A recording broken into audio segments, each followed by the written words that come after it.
लग्नाच्या हुंड्यामध्ये तुम्ही ह्या गोष्टी नक्कीच मागा. तुम्ही चक्रावला असाल ना, की अरे हा काय म्हणतोय? इथे हुंड्यामुळे अनेकांची घरं उद्ध्वस्त होत आहेत.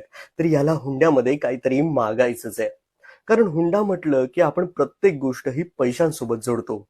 मग ती गाडी असू दे, सोनं असू दे, नाहीतर घर किंवा शेती.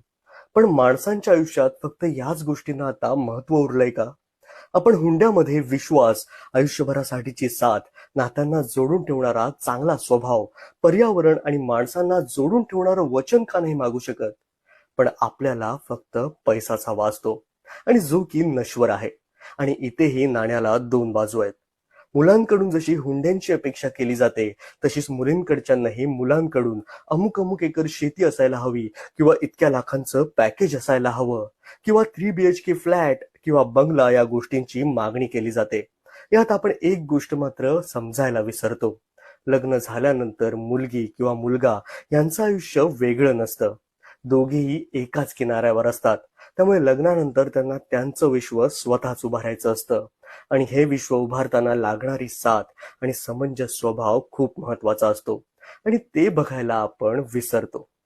आता हे आपण इतरांबरोबर शेअर केल्यावर लगेच जग बदलणार आहे का? नाही. पण आपल्यासारखी समंजस माणसं असतील, तर त्यांच्यामध्ये हळूहळू बदलाव होऊन हे जग नक्कीच बदलेल. धन्यवाद. आवडलं असेल तर नक्की शेअर करा.